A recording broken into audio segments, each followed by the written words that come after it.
Gaco yang mungkin di awal tadi itu ini diarahkannya kemana gitu loh. Apakah Gatot? Iya, Gatot. Kemarin tuh Wakter hero-nya kalau nggak Gatot, Gatot, Chow, ya. Gaco. Oke, last Yes, gue udah punya combo baru juga. Iya, Gaco. Udah gak emosi lagi ya? Udah gak gaci ya? Dari Vivi. EXP-nya apa? EXP yang gue Cici. suka kalau saat ini Aduh, Alice ini scaling crowd, banget. tapi crowd control dapat tuh. Iya, tapi scaling banget. Dive in juga dapat. Dia punya badan juga dapat. Cuma kalau ngomongin scaling ini balik lagi. Seberapa banyak dia ikut team fight dan dapetin kemenangan dalam team fight tersebut. Balik lagi di situ. Jadi di Shadow match kedua di game yang pertama Pak Pulung. Pilihan jatuh kepada Vivi. barengan sama Au. VP, wow. VP terlalu mendominasi dalam pilihan semua caster yang bertugas hari ini 6-6-nya. Apakah TZ akan membuktikan kalau draftnya bisa mengalahkan VP? TZ? Dan dia bakal menunjuk timnya untuk draft lebih baik lagi di game kedua. Tapi ini dia, match kedua, decider match. 1 tiket tersisa. Papulung dan Naul, let's go to the land of down. Oke, kita berangkat menuju ke match yang kedua perebutan 1 tiket Swiss Dance dari M7. Siapa lagi akan membawa pulang tiket tersebut? Yap. Membawa aja ke hotel, belum pulang soalnya. Iya, Masih bawa pulang di ke hotel. berjuang di sini soalnya. Free breakfast. Free. Bercanda terus ya. Dari tadi. Tapi Zor dengan gameplay assassin, Fanny-nya yang akan kita lihat juga. Dan sebenarnya cukup kontradiktif ya ketemu Chusin membawa high loss kayak gini tuh ya dia durable tapi dia jalan kaki banget yang dimana akan semakin mudah ditargeting sama Chusinnya Pak. Yap, mungkin dari sisi marksman ya dengan ada Fanny yang seperti biasa lah ya. Lebih basic ya pasti Moskov lah yang mungkin diamankan juga. Tapi kita lihat apakah Moskov ini bisa bertahan sampai akhir dan juga mendapatkan prime time-nya hingga memiliki satu item-item yang emang dibutuhkan untuk bisa membalas apapun nanti yang akan dikeluarkan oleh Virtus Pro. Tapi di area mid masih cukup santai dulu sekarang semua. Santai, lane jauh soalnya kayaknya bisa dipegang sih sama Moskov kalau dia 1v1 sama Fanny atau bahkan dikirim cloud-nya. Tapi untuk set talent emblemnya sama-sama ya, membawakan emblem fighter ditambah Swift dan juga Master Assassin yang diincar dan juga persis ya ternyata untuk roamernya. Sementara yang agak sedikit berbeda di antara kedua belah EXP laner ada Tenacity yang terselip dari XT berbeda Festival of Blood. Nyari Spellvamp pastinya untuk Bad Code. Tapi ya bicara tentang adanya Revivac memang gede dari Alice. Cuman secara durability dia masih harus menunggu item demi item defensifnya jadi Pak. Oke, dan Super Gorka kehilangan dari satu katapult, satu gerobak yang cukup Lumayan ya. wah itu berharga di awal-awal Iya lagi laning apalagi kan agak sedikit udah mulai ditabrak kan? Ya, dan sekarang kita lihat apa yang akan terjadi karena Rizor kehilangan dari tadi kabelnya tidak menyangkut dengan cukup baik. Yap. Dan apakah Fanny akan kembali melepaskan turtle yang pertama atau justru akan ada kontes paksa yang bisa dilakukan oleh Virtus Pro karena Pluto dan Badcode beserta Bobber masih di dalam area turtle. Oke, ada real world manipulation yang bagus banget tadi. Sebuah kotak yang begitu presisi dan turtle diamankan oleh Zor Egois, begitu egoisnya. Siapa yang ngehit, siapa yang nge-retribution. Ya dia mau semua, dia mau point kill, dia mau objektif. Dan ini ngebuat dari Fanny yang dapetin turtle pertama. Ini menjadi sebuah tanda tanya besar nih Busquets. Mereka nggak megangin karena secara crowd control mereka cuma ngandelin ke arah Walker dan juga RX aja untuk megangin Fanny. Karena jujur untuk identity susah banget, terlalu lincah pastinya untuk skillable gameplay yang bisa dibawakan sama Zaurnya. Yep. Dan sekarang Cloud sudah diberikan 2 wave ya. Wave di area mid sudah akan menjadi makanan untuk Cloud, mempercepat lagi bagaimana pertumbuhan dari gold dan juga item yang dimiliki oleh Cloud. Berpindah tempat sekarang BMI mungkin akan kembali lagi menuju ke arah landing yang dia milikin. Ya, dan juga nantinya frontliner ya dari Busquets kayak Exi, Walker. Ini lambat laun juga bakal bisa dicicilin terus-menerus sama Super Egorka dengan membawakan attack speed yang maksimal juga. Oke, landing masih terbilang cukup aman. Itemization juga masih belum ada yang selesai secara maksimal.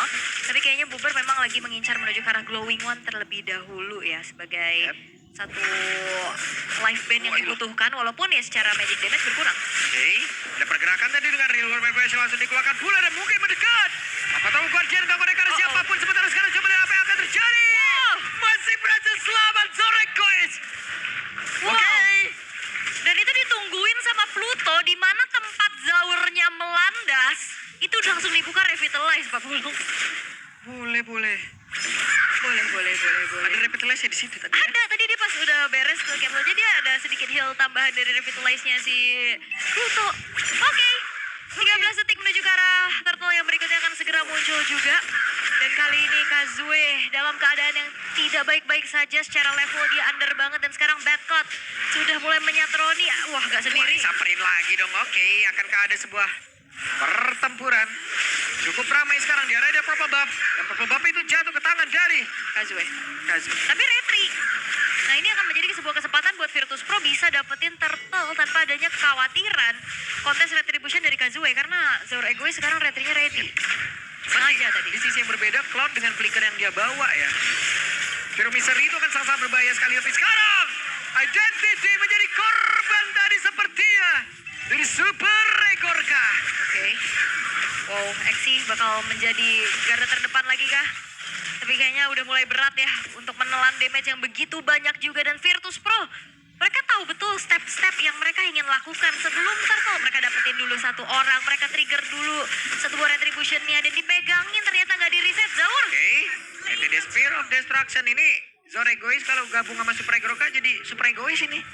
Waduh. Jangan dong, kalau super egois mah. Berat banget itu, berat. Berat. Gemini biasanya. Hei, saya. Oh iya, maaf. Tolong jangan zodiac shaming ya Anda ya. Nggak boleh kayak gitu. Sakit hati loh. Iya. Di arah top lane, Zaur Egois masih menjalankan Wolf. Weh. Oke, masih cukup santai. Itu burung gagak siapa ya? Bukan mas. Itu suara burung gagak memang. Apa sih? Suaranya, Ul. Iya bener ada suaranya. Tapi wah, Buskit mereka gak gentar ya. Mereka tetap coba untuk mencari trade demi trade-nya. Mereka udah mulai memasuki juga ke area jungle-jungle yang dimiliki sama Zaur Egois. Yap, cukup berani tadi sendirian berada di area dan orange buff yang dimiliki oleh Zaur Egois. Dapat ya. Sementara sekarang Gatot Kaca dari area belakang Walker ya masih cukup santai, tapi di area tengah sendirian akankah berhasil mengamankan tadi ke arah Identity, tapi ternyata fokus mereka untuk bisa mengamankan lagi karena satu otot yang ada di area mid. Sekarang Revitalize membuat rekan-rekannya kembali selamat, bahkan sekarang Dawn of Ruin membuat sebuah perbedaan. Oh, bawahnya juga menang, tengahnya berhasil untuk bisa dimenangkan oleh Virtus Pro. Dan lagi-lagi Pluto menjadi support system yang luar biasa. Dia buka revitalize-nya di saat Zaur Egois mau keluar dari percobaan dive in-nya tadi. Wow, Itu fast respon dia. masih respon. CS kalah ini mah. Kalah. Nggak kenal mode D&D deh. Gak ada alasan ya guys. Nah, ini Oke, dan sekarang Moskov sendirian. Ada satu katro tadi dikeluarkan, tapi terlalu berbahaya. Dan sekarang RX yang menjadi korban Zaur Egois Yap. membuat sebuah win rate dari Fanny yang masih nol nih, kayaknya ada harapan gitu. Iya, dan terbakar sudah ya RX walaupun kabur sejauh apapun, bakarannya tetap nyampe. Dan Virtus Pro masih mencoba untuk menguasai kembali bagaimana netral object turtle berikutnya. Tanpa ada upaya kontes yang bisa dilakukan kecuali Spear of Destruction yang memang kena tapi gak banyak yang bisa dilakukan. Ini kalau dia pindah di Moskovnya FPP 4 bulan nih, serius. Semoga. Enggak ada. Berbahaya dan perfect turtle diamankan oleh Zaur. Semuanya ini gak dibagi-bagi, nih egois yang bagus nih. Gak mau berbagi dia. Perfect turtle. Kan egois. Iya makanya.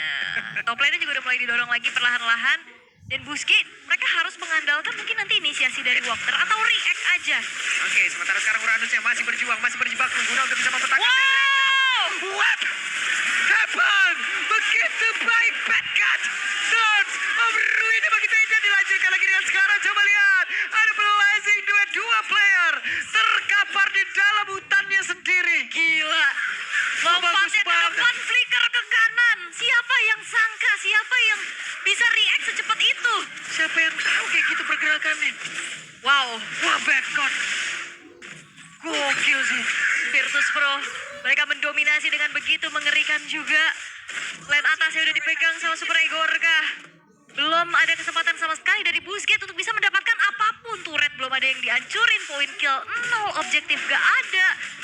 Dan mau gak mau kayaknya mereka harus bersabar terlebih dahulu, nunggu dive in kayak Zaur tadi bisa ditangkap sama Walker. Oke, Uranus terlalu berani tadi sepertinya terlalu maju ke area terdepan. Tapi mereka mencoba untuk bisa memancing agar masuk jauh lebih dalam. Dan sekarang ada Spear of Destruction memang sudah connect. Akankah berpindah tepat tapi Moskov lebih memilih untuk jalan kaki. Untuk jauh lebih aman lagi. Tapi barusan tidak ada yang terkena. Tidak ada ya, Exi juga harus lebih memikirkan bagaimana dia bisa menerima damage selama apa dari Super Egorka yang bisa nyicilin terus-menerus. Udah on the way full Trinity. Yang kita lihat juga sebenarnya RX sudah lumayan mengejar ya dari segi item position-nya. Cuman damage dari Bobber, Resonate dari Lightning Trancheon yang di buff juga, ini akan ngebuat dari Exi dan Walker semakin babak belur. Apalagi Zaur Egois sudah punya 2 item penetration. Heptasis, Malefic Roar-nya juga udah jadi. Ini akan, ya sebenarnya frontliner nggak akan jadi terlalu masalah sih. Harusnya. Oke. Sementara itu masih cukup banyak PR yang dimiliki oleh Busquets. Mereka belum punya damage yang cukup dan mereka pastinya akan butuh waktu yang sangat lama untuk bisa menumbangkan salah satu player yang dimiliki oleh Virtus Pro. Apalagi antara Hylos dan juga Alice ya ampun. Kombosi slow-slow ya. Waduh. Udah kena stun, area of effect-nya gede. Dan mungkin yang bisa dilakukan adalah ya udah mainin lane jauhnya terlebih dahulu oleh RX. Dia dorong setidaknya dapat pertukaran daripada enggak sama sekali. Dan lihat Exi ini udah bonyok banget sih sama Super Egorka. Dijijilin terus-menerus dan akhirnya satu buah objektif yaitu turret outer bottom lane yang berhasil untuk dihancurkan oleh Busquets. Tapi ini belum menjadi bayaran yang setimpal atas Lord yang sekarang udah mulai hadir juga di sisi dari Virtus Pro yang berjalan di arah top lane. Dan apalagi udah nggak ada inner turret. Ini oleh defense juga akan semakin mudah nantinya di-trigger. Yep. Mau nggak mau dia. Mungkin itulah yang bisa dilakukan oleh Moskov tadi untuk berada di bagian bawah dan juga nge-push. Tapi mendadak ada satu Glorious Pathway dan juga Reload Manipulation dikeluarkan. Sekarang Blazing Duet hampir saja bisa menumbangkan koreksi. Wah itu ngeri banget sih. Bahkan flickernya dikeluarin juga sama Super Egorka buat ngejar. Tapi ya sekarang 3 base turret sudah terekspos dari Busquets. Masih ada upaya untuk bisa melawan Lord tersebut terlebih dahulu dari Busquets-nya. Tapi ini masih Lord pertama loh. 3 base turretnya udah terekspos sama sekali dan bahkan bakal coba untuk ditabrak lagi. Ini kayak santai banget main Virtus Pro tapi kayak nusuk dan nyakitin banget gitu loh. Coba nggak, bukan yang gerasa gerusuk ya kan. Dia tadi ngelakuin pelan-pelan mendadak langsung nongol mereka kayak ngelakuin push kayak gitu. Pelan tapi mencekik gitu ya. Itu dia. Oke. Exi mau gak mau dia harus ada di depan sih buat cari-cari info dulu. Tapi Nggak gak bisa banyak lama. yang bisa dilakuin sama Uranus gak sih? Gak bisa lama-lama lagi juga Uranus yang maju ke depan. Lagi under, item defense-nya juga minim. Waduh. Tuh lihat tuh, ada lagi. Wehehe!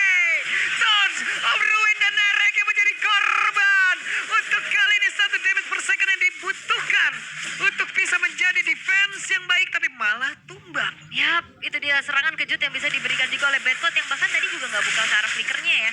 Masih coba untuk ditabrak. Wow, Blazing juga udah langsung dikeluarkan pula sementara sekarang. Masih ada Lentera tadi yang memberikan sebuah backupan hingga membuat dari Cloud-nya tidak mau jauh terlalu dalam. Yap, gak bisa juga ya sebenarnya tadi ngejar terlalu jauh. Tapi ya Virtus Pro mereka masih belum bisa memasuki ke area high ground dari Busquets terlalu dalam juga. Karena ya masih dalam keadaan yang punya player-player yang siap untuk defense. Apalagi ini masih menit 12. Mereka masih menunggu Lord berikutnya harusnya untuk bisa menjadi daya dobrak tambahan untuk bisa naik ke arah high ground dari Busquets Esports. Sementara ya dengan kesabaran tersebut Busquets bisa nantinya punish mungkin dengan walk. Masalahnya ya minim sisi sih. Mungkin Walker aja satu-satunya harapan untuk bisa menangkap either itu Super Egorka ataupun Zaur Egois, Pak. Saya sulitnya. Sulit. Ya minim, ya sisinya gak pasti gitu loh. Terlalu sulit untuk targeting dengan hero-hero yang lincah banget kayak gini. Perbedaan yang di angka. Waduh. 8.500. Ya, Ada tim yang perbedaan 8.500 kayak gini, Ul. Wah, itu menabraknya udah ampun-ampunan, Ul. nah ini masih disiplin ya. Ini masih coba lihat santai, slow, relax gitu. Pelan-pelan. Tahu Tondok Win tadi. Nunggu momentum sih. Mereka juga gak mau terlalu gegabah ya pastinya. Di top lane-nya juga udah mulai Ini dipegang. sakitnya. Pasti, sakit banget ini. Gapnya udah jauh banget, atribut gimana, Pak? Bonyok. Nah, Lord-nya udah muncul, tapi belum terlalu terburu-buru juga untuk dieksekusi ya. Hanya mengandalkan ke arah Magic Sentry aja untuk bisa membuka positioning. Masalahnya nih yang ngejawab ke arah Pluto aja masih belum ada. Ini damage dari RX doang kayaknya yang bisa masuk. Cuman terlalu tebel sih. Pluto bawa Revitalize, Badcott-nya juga tebel banget. Yep. Kazue mau coba kontes kah level 15 sih dia. Oke, Red Card mendadak masuk ke dalam area defensif. Apa yang terjadi? Dan Wakternya malah coba kill atau nomor win. Akan pergi ke arah Bada. Kita lihat sesaat lagi. Real One Manipulation akan dikeluarkan. Dan itu dia. Ada satu turnover win dipadat-padatkan. Dengan Real One Manipulation. 3 player tumbang sekaligus. Oke, menyisakan Identity dan juga RX saja. Memang mereka damage dealer, tapi apakah mampu untuk bisa menahan 5 pemain dari Virtus Pro yang akan langsung straight push di arah tengah? Oke, begitu sulit sepertinya.